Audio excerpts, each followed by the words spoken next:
Over the last few weeks, we have heard story after story of bravery out of Ukraine, including families making dramatic escapes with young children in tow as Russia bombards the country.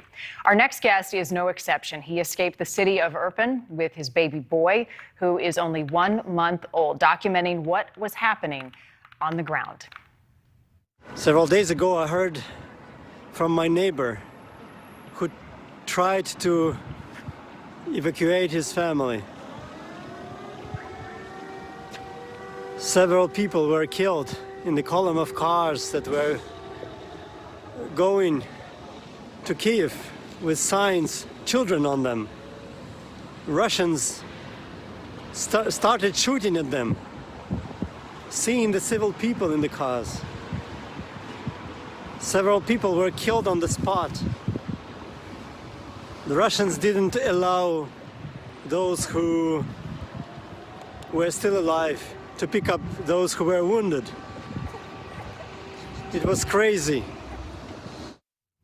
Alex Dayrabekov is joining us live tonight from Ukraine. You went on to say, Alex, that we will continue standing until the end. Where are you getting your strength? I'm a father of 3 sons. This newborn is just one and a half months old. And when the war started, he was just 2 weeks. Just imagine a 2 weeks little one. Probably he gives me a lot of strength. How old are your other boys? How old are your boys? Oh, the other one is, my eldest one is 25 and 17. Wow. Congratulations, Alex. You have been documenting each and every day of this war, as I said earlier, almost like a diary. Why are you doing that? Well, I've never thought of being a blogger or anything like that. I'm just a professional in my specific field.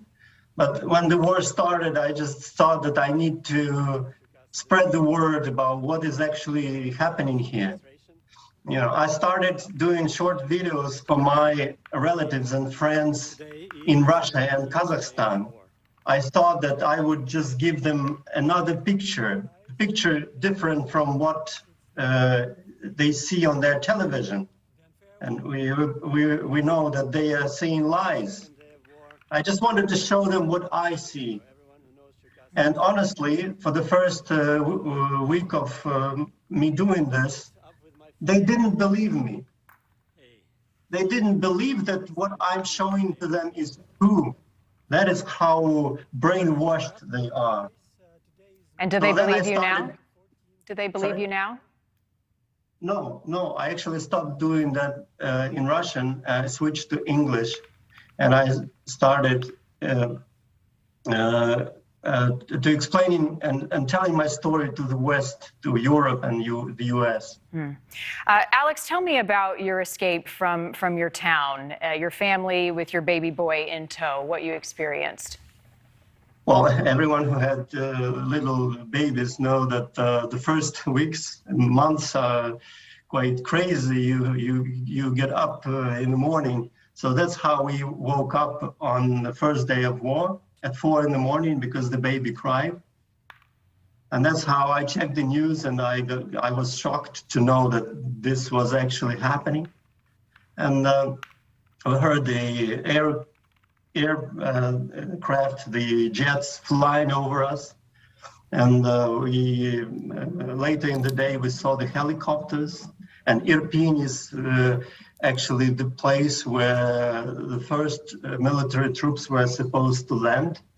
4 miles away from my home is the military airport, which was supposed to be the first base for the Russian troops. And actually 200 of them landed there on the first day. And my wife was standing with the baby by the window, and she saw this jet fighter flying right over our apartment building. And she got very scared. The windows were trembling. Our cats got so scared they hid under the couch, and didn't go out until the very evening. So it was not comfortable at all. So that's how we decided to leave actually the second day from that place, which was good. And are you in by the way, I'm sorry, go ahead.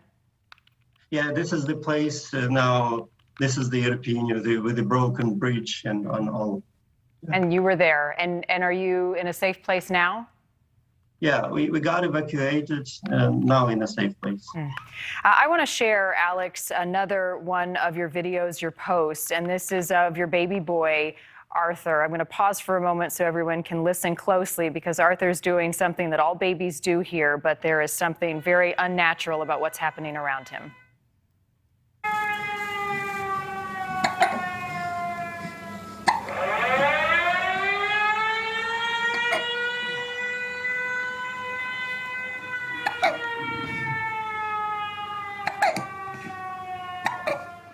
Arthur has the hiccups, and you hear the air sirens happening outside. Alex, you are seeing and experiencing this war not just through the lens as a Ukrainian, but also as a father. What is your hope for your son, for his future in Ukraine? Oh, well, every time I talk to him, I tell him, you're a Kazakh. A Kazakh is a warrior, a Ukrainian warrior. And, being born to a war is already bravery in itself. I would wear a T-shirt with Beatles on it.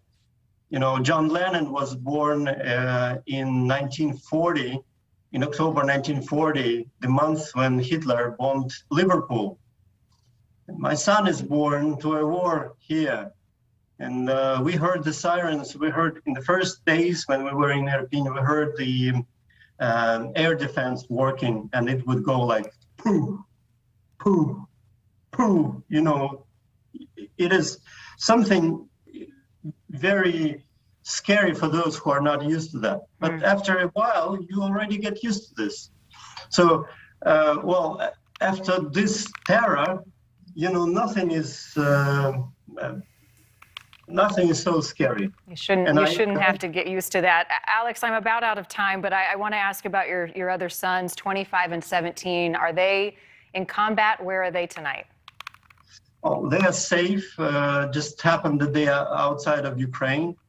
The eldest one, actually, on the first days, he said he feels sorry he's not in his country, but they are safe. Thank you. Wow. Well, I know that you have said you don't have military experience, you can't fight with weapons, but you're doing a lot. One, by sharing your stories with everybody around the world, but also I've seen videos and images of you gathering supplies, equipment, and you're working to get people out and escape to safety, just like you and your wife and baby Arthur did. So, Alex, thank you for talking to us tonight. Be safe. Thank you. Thank you.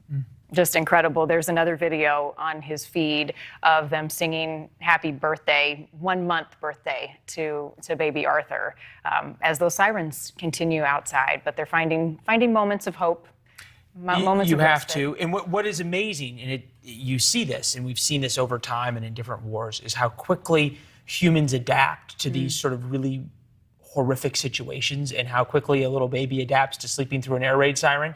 And I remember the first or second time I was in those situations, you jumped and it was terrifying. And then suddenly you realize, and he alluded to this, that you have to find a way to get on with life. Because if you live life in this terrified way, you just can't do it. You have to find a way to live and to continue. And obviously they do with incredible bravery. And he said, we will stand until the end. And there will be some great scrapbooks from the tweets for Arthur as he gets older. Exactly. Thanks for watching. Click the red subscribe button below so you can get more of NewsNation's fact-driven, unbiased coverage.